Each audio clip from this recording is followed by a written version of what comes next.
Bisa foto setari pian.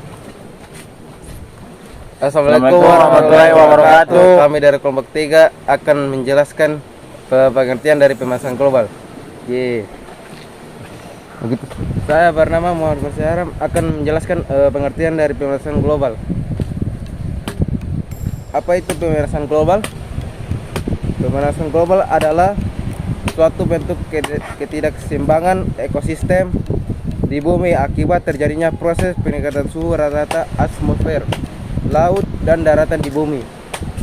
Global warming merupakan suatu proses yang ditandai dengan naiknya suhu atmosfer, laut, dan daratan.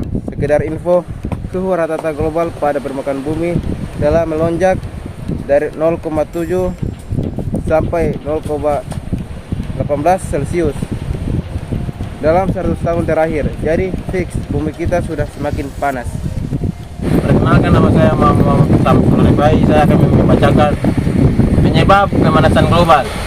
Pemanasan global bisa disebabkan oleh dua hal, yaitu satu, efek rumah kaca, yaitu karbon dioksida atau CO2 yang dihasilkan oleh kegiatan di bumi seperti pernapasan dan hasil pembakaran bahan bakar penyelubungi bumi. Karena kadarnya sudah berlebihan, maka CO2 seolah-olah seperti kaca yang menutup permukaan bumi.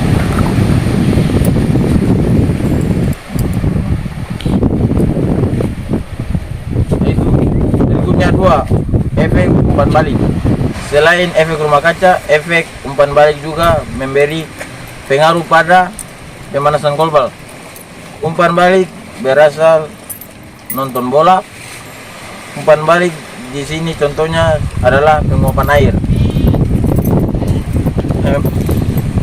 Pemanasan yang terus terjadi itu menambah jumlah uap air secara terus-menerus hingga akhirnya tercapai kesetimbangan konsentrasi uap air. Efek rumah kaca dari penguapan air dinyalir lebih besar dari efek rumah kaca. Gas CO2 yang menghasilkannya. Sekian, terima kasih. Assalamualaikum warahmatullahi wabarakatuh. Perkenalkan, nama saya Andara Abdul Rejer. Saya akan membahas tentang pemanasan global. 3. Variasi matahari.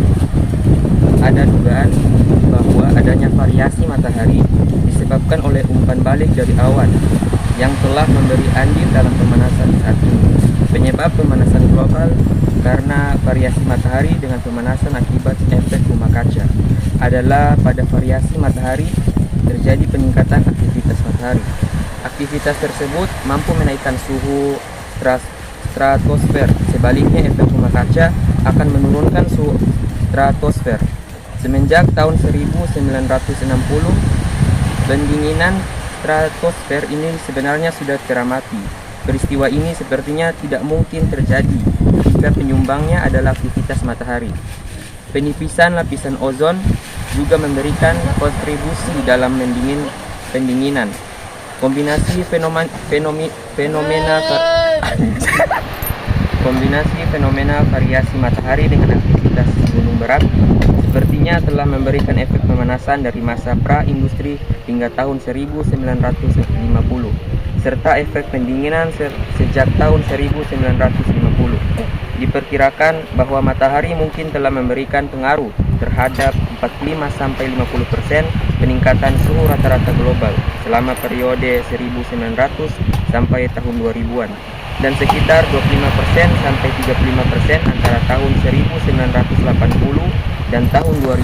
Para ilmuwan menyimpulkan bahwa walaupun ada peningkatan sensitivitas iklim terhadap pengaruh matahari, namun sebagian besar pemanasan yang terjadi pada dekade terakhir ini fix disebabkan oleh gas-gas rumah kaca.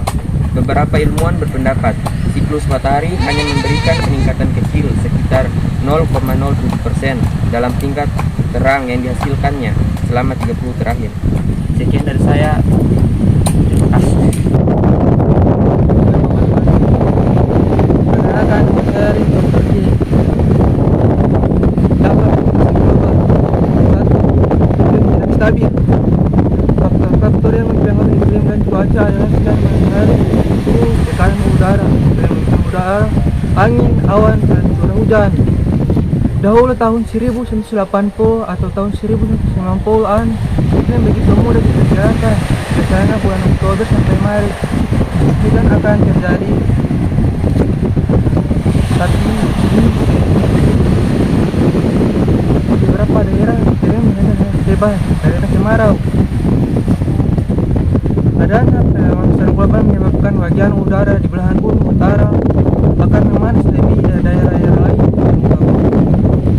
Akibat gunung-gunung es ini mencair sehingga daratan menyempit, tak banyak lagi sumpah es yang mengepung. Daerah-daerah yang dahulu mengalami salju ringan kini tak mengalami lagi. Di pegunungan di daerah subtropis bagian yang tertutup salju akan semakin sedikit serta akan lebih cepat cair. Musim tanam akan lebih lama. Di beberapa daerah suhu pada musim dingin dan malam hari akan cenderung untuk bertambah. Daerah yang hangat akan menjadi lembab karena lebih banyak air yang menjadi uap dan lepas di laut. Curah hujan seluruh dunia telah naik sebesar 1% dalam 100 tahun terakhir ini. Badai akan ternyata lebih sering melanda. Sering itu air akan lebih cepat lepas dari uap dari tanah. Akibatnya beberapa daerah akan menjadi lebih kering sebelumnya. Angin akan bertiup lebih kencang dan memiliki pola yang berbeda dengan seperti topan badai dan mendapat kekuatan dari penguapan air akan menjadi lebih dahsyat dan menjadi sulit diprediksi lebih ekstrim. Assalamualaikum warahmatullahi wabarakatuh. Saya Rizky Pawa akan membacakan cara mengantisipasi pemanasan global.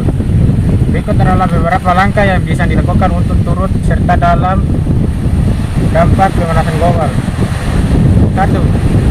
Konservasi lingkungan seperti melakukan mobilisasi penanaman pohon dan penghijauan lahan bisnis. 2. Menggunakan energi yang bersumber dari energi alternatif, energi air, matahari, angin, bioenergi, guna mengurangi penggunaan energi bahan bakar fosil, minyak bumi dan batu bara. 3. Daur ulang dan efisiensi energi. 4. Upaya pendidikan kepada masyarakat luas dengan memberikan pemahaman dan penerapan untuk mencegah terjadinya pemanasan global. Sekian, terima kasih. Sekian dari presentasi kelompok kami. Wassalamualaikum warahmatullahi wabarakatuh. Jangan lupa subscribe.